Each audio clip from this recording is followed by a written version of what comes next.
현재 블랙핑크는 YG에서 활동할 때보다 멤버들이 더 많은 활동을 하며 초기 성공을 거두고 있습니다. 그 중에서도 회장 제니와 지수는 각각 솔로 경력에서 많은 기록을 세웠습니다. 2023년 11월 블랙핑크는 그룹 계약을 YG와 재계약하면서 팬들을 크게 기쁘게 했습니다. 그러나 4명의 멤버 모두 개인 계약을 갱신하지 않았습니다. 블랙핑크와 YG는 독특한 협업 모델을 유지하며 그룹 활동은 하나로 개인 활동은 따로 합니다. 제니, 리사, 지수는 각자 자신의 회사를 설립했습니다. 다방면의 예술가로서 자신을 발전시킬 곳이며 곧 로제도 그럴 예정입니다. YG를 떠나고 나서 4명의 멤버들은 다양한 활동을 펼치고 있으며 스스로 솔로 작품을 준비하고 새로운 영화를 찍고 있습니다. 3월 6일 오후 제니, 블랙핑크는 파리 패션 위크에서의 업무 후 한국으로 돌아왔습니다. 등장하자마자 어댑틸리어 회사 CEO로서 많은 기자와 팬들의 관심을 받았습니다. 특히 공항에서 팬들이 제니를 김 사장님이라고 부르는 것을 좋아했습니다. 이로써 살아있는 샤넬은 부끄러움을 감추지 못하고 얼굴을 가리고 웃음을 감추려고 했습니다. 제니의 반응과 함께 매니저 신호섭의 표정도 눈에 띄었습니다. 팬들이 김 사장님이라고 부르자 이 매니저는 즉시 제니를 바라보았습니다. 그녀가 부끄러워하자 그도 표정을 밝히고 웃음을 지었으며 이전에는 제니를 팬들의 속에서 보호하기 위해 진지하게 했던 것으로 보였습니다. 이 순간은 빠르게 소셜미디어에서 공유되었습니다. 누구나 제니가 아티스트의 심리를 이해하고 보호하는 좋은 매니저를 가졌다고 인정했습니다. 최근 TV 프로그램에서 제니는 YG에 의해 활동을 억제당한 것을 암시했습니다. 그녀는 희망찬 미래에 대해 이야기하며 첫 번째 앨범이 완성되고 7년 동안 시도하지 않았던 것들을 하고 싶다고 말했습니다. 여성 래퍼는 또한 매튜 챔피언과의 새로운 음악 작업을 힌트로 내놓았습니다. 제니는 YG에 더 이상 속하지 않지만 한국의 주요 예능 프로그램에 계속 참여하며 인기를 얻고 있습니다. YG가 블랙핑크에게 전 세계적인 성공을 만들어낸 것은 부인할 수 없지만 그룹의 자원을 낭비한 것도 사실입니다. 이는 특히 블랙핑크의 맏언니에게 적용될 수 있습니다. 그녀의 경력에서 중요한 한 걸음을 내딛는 최근 지수, 블랙핑크는 공식적으로 블리스라는 개인 브랜드를 소개했습니다. YG와 개인 계약을 갱신하지 않고 블리스는 예술가로서의 미래를 개발하는 동시에 도전이 될 것입니다. 팬들에게 실망감을 줄 일 없었으며 블랙핑크의 맏언니가 회사를 공식 발표한 지 얼마 안 돼서 이미 전 세계적인 스타의 영향력을 최대로 발휘했습니다. 언니 상사 김지수는 현재 패션, 영화부터 개인 음악 활동까지 모두 선보이고 있습니다. 이 아이돌은 앞으로 방해영 예정인 영화 인플루엔자와 전지적 독자 시점에서 나오게 될 것입니다. 특히 전지적 독자 시점은 김지수, 나나, 이민호, 안요섭 등이 출연하는 대작으로 기대됩니다. 파리 패션 위크에서 김지수는 디올의 패션쇼에서 미디어의 중심에 서며 주목받았습니다. 그녀는 고급 보석 브랜드 까르띠에의 글로벌 앰베서더로서 세계적인 캠페인에 참여했습니다. 게다가 김지수는 다이슨, 넬로 등과의 새로운 협업을 통해 SNS를 가득 채웠습니다. 3월 6일 밤에는 김지수가 셀프 포트레이트 패션 브랜드의 최신 모델로 등극하여 큰 주목을 받았습니다. 소개 부분에서 블랙핑크의 맏언니는 현재 매우 바쁜 생활을 하고 있다고 공개했습니다. 그녀는 패션 캠페인과 영화 촬영에 계속해서 참여할 뿐만 아니라 새로운 음악 작업도 준비하고 있습니다. 이것은 독립 아티스트로서의 재출발을 의미합니다. YG와의 여정을 마치며 여러 소녀들은 앞으로 희망찬 새로운 시작과 전성기를 맞고 있습니다. 각 멤버는 YG에서는 보여줄 수 없었던 새로운 면을 보여주고 있습니다. 이는 그들이 YG를 떠나 개인적인 경력이 올바른 방향으로 나아가고 있음을 보여줍니다. 3월 7일 디스패치가 미노이, P회사, 컴퍼니 P, 그리고 AOMG 사이의 계약 분쟁의 원인을 밝혀냈다. 이는 미노이, AOMG, 그리고 P회사 간의 갈등이 처음 시작된 경위에 대해 더 많은 정보를 제공하고자 하는 것이다. 이전 디스패치 기사의 요약과 추가적인 배경 정보는 여기에서 확인할 수 있다. 디스패치에 따르면 미노이는 광고 콘텐츠가 그에게 주어진 금액에 비해 너무 많다고 주장했다. 그녀는 2022년 광고 계약과 비교했을 때 콘텐츠가 훨씬 많다고 느껴졌기 때문에 계약 개정을 요청했지만 조정되지 않았다고 설명했다. 미노이의 주장을 바탕으로 디스패치는 이 문제에 대해 더 깊이 파고들었으며 2022년에 미노이가 찍은 광고에 대한 정보를 입수할 수 있었다. 2022년에 미노이는 A회사와 B회사를 위해 8개의 광고 콘텐츠를 찍었다.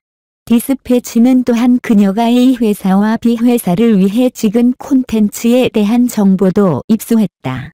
또한 B회사, 퍼페러사이프를 위해 찍을 예정이었던 콘텐츠에 대한 정보도 입수했다.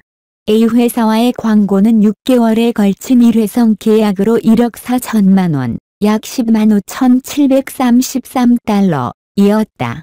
미노이는 2개의 비디오, 1개의 인쇄용 사진 촬영, 1개의 라디오 광고, 1개의 홍보 행사 참여 및 1개의 곡 제작을 했다. B회사와의 광고는 6개월에 걸친 글로벌 계약으로 3억 9천만 원, 약 29만 4,544달러이었다. A회사와 B회사의 광고와의 차이점은 B회사가 글로벌 계약이었다는 것이다. 보통 글로벌 광고 계약은 2배 비용이 든다. 미노이가 B회사를 위해 녹음한 콘텐츠에는 1개의 비디오 녹음, 1개의 인쇄용 사진 촬영, 1개의 소셜미디어 게시물 및 행사 참여가 포함되었다.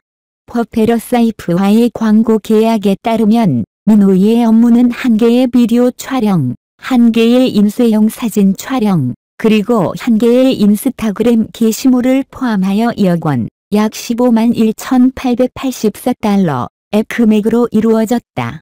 퍼페러사이프와의 비교적 낮은 콘텐츠 요구에도 불구하고 총 3가지 콘텐츠로 A회사의 경우 6가지, B회사의 경우 4가지 미노이는 업무 부담이 너무 많다는 우려를 표명했다. 디스패치가 전날 공개한 미노이와 AOMG 대표 간의 대화에 따르면 미노이는 퍼페러사이프와의 광고 비용에 대해 문의했다. 그녀는 "안녕, 오빠. 정산서를 보면서 궁금한 게 있었어요. 그때 B회사 광고를 위해 우리가 2억 5천만 원으로 합의했다고 기억하는데요. 하지만 AOMG 대표는 그것이 2억 원으로 확정되었다고 확인하고 2억 원으로 언급했던 것 같아요. 라고 말했다. 이는 AOMG가 처음부터 명확했다는 것을 의미한다. 6개월 광고의 원래 비용은 2억 원이며 미노이도 동의했다. 그래서 디스패치는 미노이가 정말로 B회사, 퍼페러시프와의 광고에 대해 무엇을 조정하고 싶어 했는지 더 깊이 들여다보았다. 디스패치에 따르면 미노이는 궁극적으로 6개월 광고에 대해서 4억 원, 약 30만 2,584달러를 받고 3개월 광고에 대해 2억 원을 받고 싶어 했다. 모든 예술가는 자신의 보상과 보장에 대해 이의를 제기할 권리가 있다. 그러나 디스패치는 미노이가 이러한 문제를 미리 제기할 수 있었을 것이라고 지적했다. 미노이는 1월 9일에 AOMG로부터 12월 정산서를 받았고 B회사와의 광고 비용에 대해 이의를 제기한 것은 1월 27일 토요일이었다. 이는 미노이가 비용에 대한 이의를 제기할 수 있는 18일이 있었음을 의미한다. 그러나 그녀는 촬영 하루 전에 광고에 대한 이의를 알리는 것으로 알려져 있다. 마지막으로 디스패치는 미노이가 계약이 확정된 기간을 알지 못했더라도 그녀가 P회사와의 광고에 대해 여러 번 활발하게 대화를 나눴다고 지적했다. P회사는 지난달 이미 민호에게 오프라인 팝업숍에서 제품을 보냈다고 주장했다. P회사와의 대화에서 민호이는 회사가 보내준 제품에 대해 감사의 말을 전하고 회사도 그녀와의 협업에 대한 기대를 표명했다. 게다가 디스패치는 민호이가 이미 AOMG와 함께 40개의 광고를 찍었지만 그녀가 41번째 광고 계약에서 전자 서명에 대한 문제를 제기한 것에 대해 지적했다. 따라서 디스패치는 민호이가 전자 도장 서명에 문제가 있는지 아니면 보장된 지불에 불만을 가졌는지에 대한 의문을 제기했다. 한국 네티즌들의 댓글로는 타임라인을 보면 그녀가 최악이다. 회사가 1월 9일에 정산서를 주었지만 그녀는 촬영 하루 전인 27일에 광고 비용에 대한 문제를 제기했다. 촬영 하루 전에 이중 지불을 요구할 수 있는가? 그녀는 광고 콘텐츠를 절반으로 줄이라고 말했다. 이것이 권력 남용이 아니라면 무엇인가? 민호이는 궁극적으로 6개월 광고에 대해서 1억 원을 받고 3개월 광고에 대해 2억 원을 받길 원했다. 와, 이들 연예인들은 잘 알려져 있지 않아도 좋은 돈을 벌고 있다. 더 많은 돈을 주거나 기간을 절반으로 줄여달라고 했다. 그렇게 하면 문제없이 처리하고 싶었어요. 민호이, 계약 위반에 대한 벌금을 내기 싫다는 것이 더 우스꽝스럽다고 생각한다. 그녀는 누구인지도 모르겠다. 그런데 4억 원을 어떻게 요구하나요? 그녀는 50-50 여자들처럼 행동하고 있네요. 키키. 그리고 민호이에 대해 들어본 적이 없는데 AOMG만 알고 있어. 라고 적혀 있다. 3월 7일 디스패치가 민호이, P회사, 컴퍼니 P, 그리고 AOMG 사이의 계약 분쟁의 원인을 밝혀냈다. 이는 민호이, AOMG, 그리고 P회사 간의 갈등이 처음 시작된 경위에 대해 더 많은 정보를 제공하고자 하는 것이다. 이전 디스패치 기사의 요약과 추가적인 배경 정보는 여기에서 확인할 수 있다. 민호이, P회사 및 AOMG 사이의 계약 분쟁에 대한 디스패치의 보도는 업계와 팬들 사이에 큰 관심을 불러일으켰다. 각 당사자들 사이에 발생한 이러한 분쟁은 음악 산업의 복잡성과 아티스트와 기획사 간의 복잡한 관계를 보여주는 사례 중 하나로 볼 수 있다. 이러한 계약 분쟁의 원인은 명확하게 드러나지 않았지만 이는 예술가와 기획사 간의 상호 의존적인 관계 및 상업적 이해관계의 복잡성을 반영한다. 디스패치가 이에 대해 보도한 것은 음악 산업에 대한 공개적인 투명성을 제공하려는 노력의 일환으로 볼 수 있다. 이러한 계약 분쟁은 산업 내부의 문제뿐만 아니라 음악 산업에 종사하는 아티스트와 기획사, 그리고 팬들에게도 영향을 미친다. 이러한 보도를 통해 음악 산업의 다양한 측면과 그 안에서 발생하는 문제에 대해 더 많은 이해를 가져올 수 있을 것으로 기대된다. 디스패치의 이러한 보도는 음악 산업과 그 주요 플레이어들 간의 관계에 대한 공개적인 토론을 촉진할 것으로 예상된다. 이는 산업 내부의 투명성을 증진시키고 이해관계를 강화하여 향후 이러한 분쟁을 미연에 예방할 수 있는 기회를 제공할 수 있다.